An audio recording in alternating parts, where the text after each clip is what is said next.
Well, I just had my first test run and it worked. I'm not turning on the spindle and I don't have a tool in the part. But what I'm going to do is pretend to cut out a 20 millimeter circle.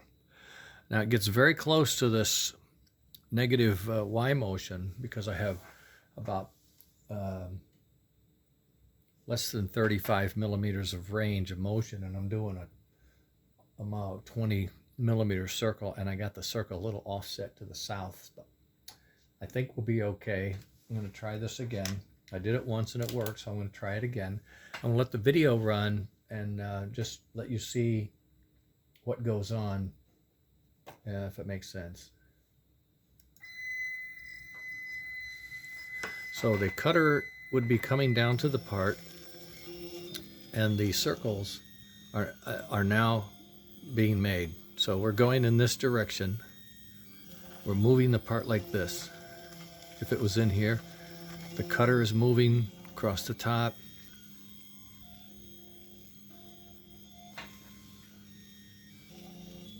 I'm trying to find something I can use to show you. Okay, so right now the cutter is here. It's going up, and it's kind of come back down and go plunge down a little deeper. And now the cutter's going around like this. Well, the part's moving that way underneath the cutter.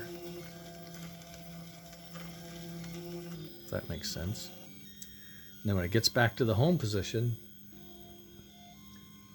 where it started, all that motion will stop. It'll go up, it resets, and then comes back down, and I think it's going to plunge. Oh no, I only do 2 millimeters. Okay, so that's it. That's what it does.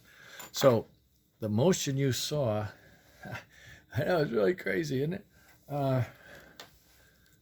If I put a dot right under it, like right there, like right under it, I wonder if that would help show you what's happening. Let's try it again, see.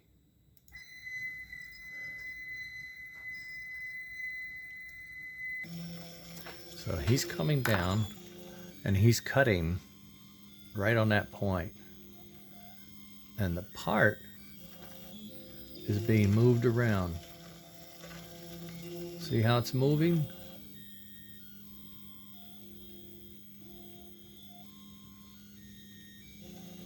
It's making a circle. Now it's going to reload. Come back down.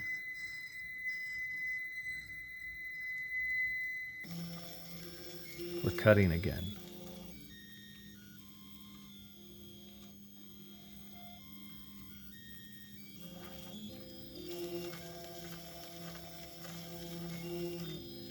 See it?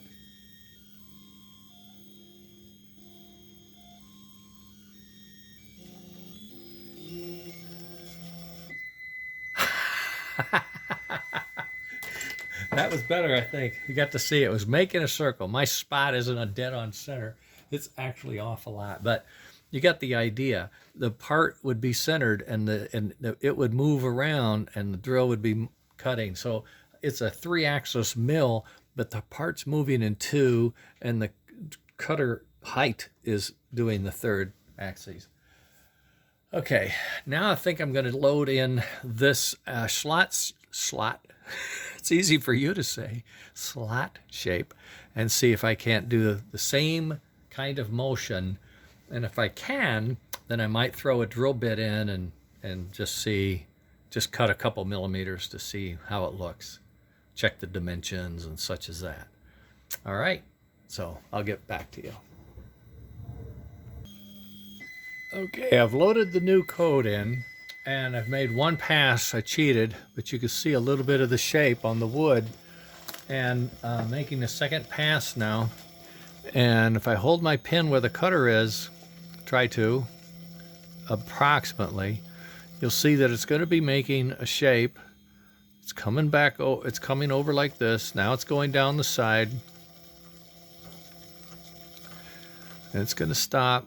Bringing it back over, going down the side.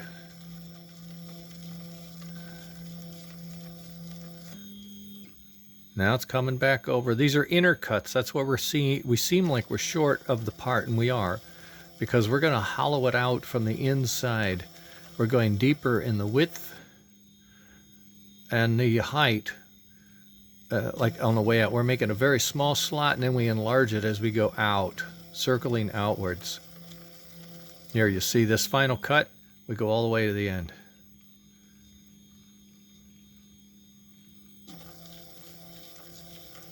Is that cool or what?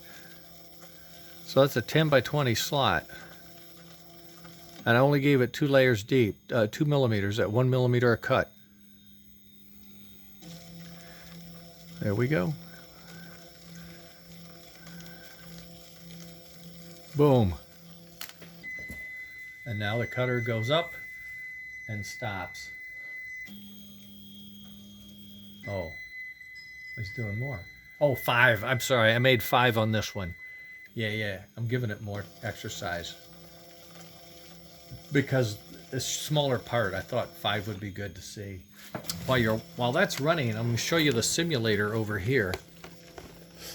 This is what's going on the PC, and you'll see that's the tool tip, and there we are going down the side, coming to the over, going down the middle.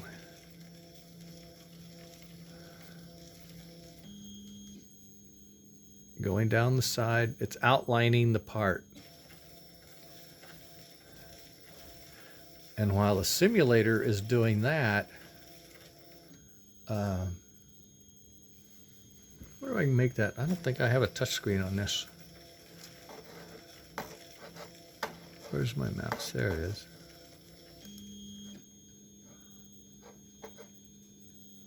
Didn't make it much bigger, did it? All right, there's the down the outside.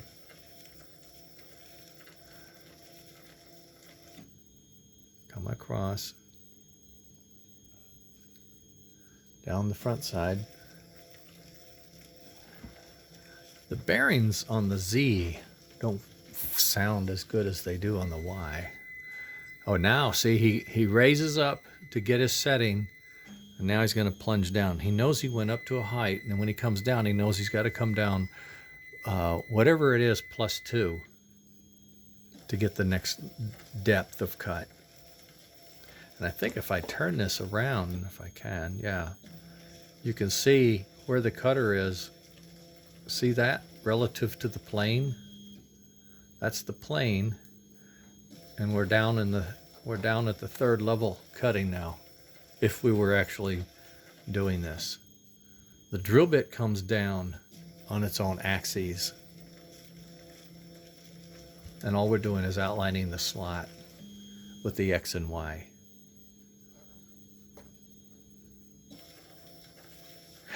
And so as deep as this needs to go, the machine runs itself. It's pretty cool.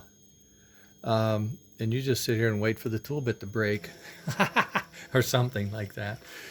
And so you'll see here, the machine is doing its thing.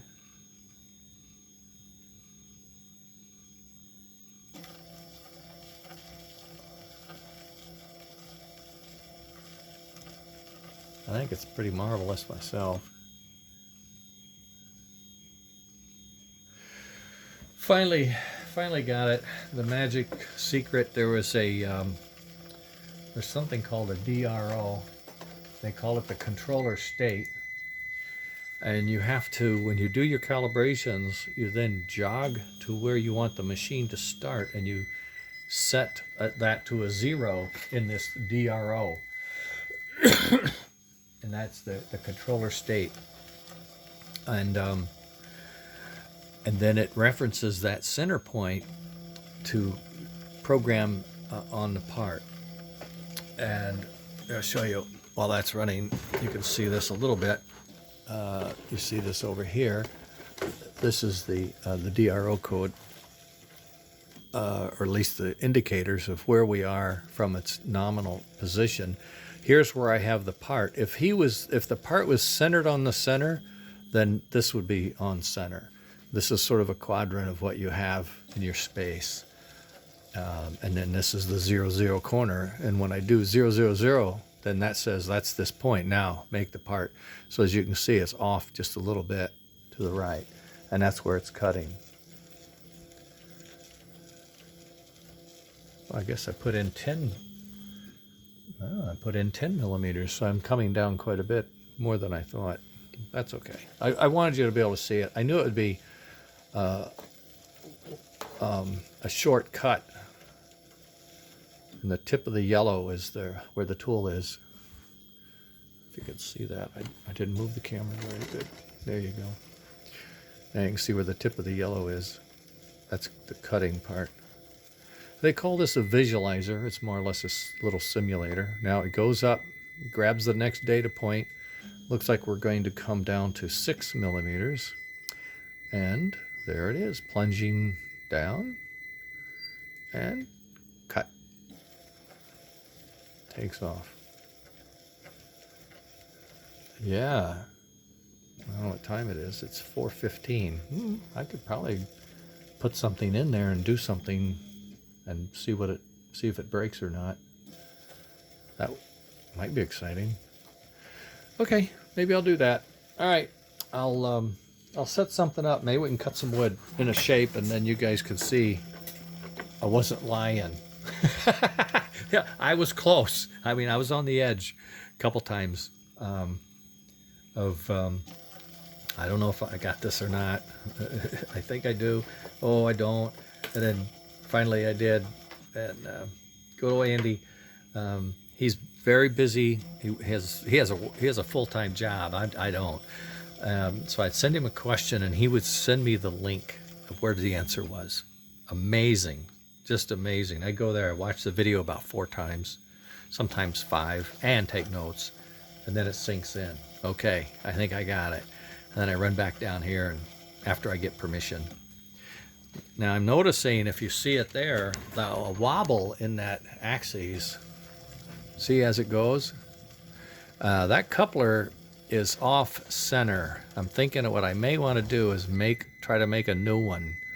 What I did was I tapped the center of the coupler to the 1/4-20 screw thread, but I think I tapped it off center for some reason. And so it's sitting like this, and so when it goes around, the coupler is doing this, and that's causing the motor to fight it. And that's where you're getting the up-down. You don't have this one over here, because I didn't have to do that on this one. It just went right in and clamped. So I have another coupler. I may pull that one out and replace it and see if I can't get a bit stable. Plus, as you notice, there's an air gap here, right at this point. I should have more plastic. In fact, I can bring the plastic down and put a rib in it, actually give it some more structure.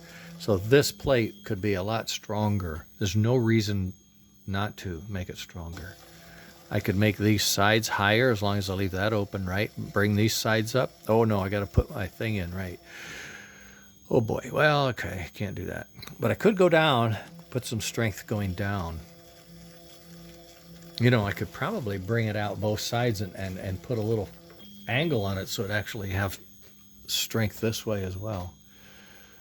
Turn it into like a piece of a U-bar like, and then screw that in so everybody would be tight. Plus a new coupler. That might be good. I have the limit switch mounted to the motor so that this cable, as you can see, as we move back, the cable moves back. I don't like that. I should have the switch mounted here and it hits out here. And I can change that. I think I probably will change that and make it more practical. This will still tether. The motor would tether, but then it would all tie in here and then come over. Now I have a 3D printed, on Thingiverse, I found a box for my motor controller. It really needs to be put in a motor controller, and it needs a fan. A couple of these guys get warm. This one I think is the one that, yeah, this one here gets warm.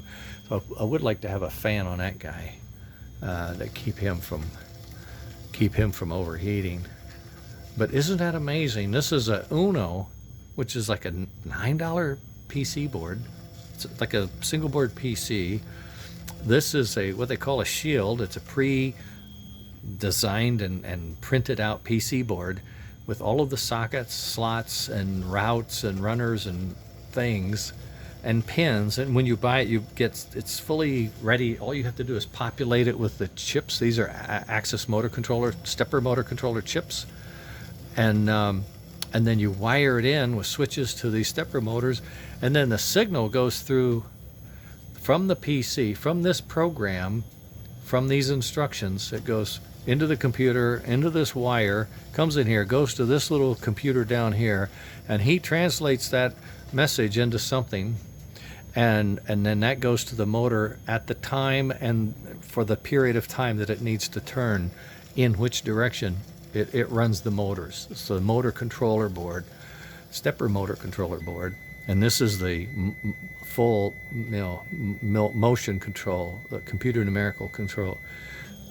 This is what they call the brains of the CNC, and then this is the man-machine interface, how you would set it up and run it if you're out there. All right, we got 2 more layers, but I'm gonna stop it here, and I may just go ahead and put a drill bit in there and see what happens. I may not make 10. I may just cut it back to 2. Just make it 2 2mm cuts. Oh, I got called. Talk to you later. I'll send this out.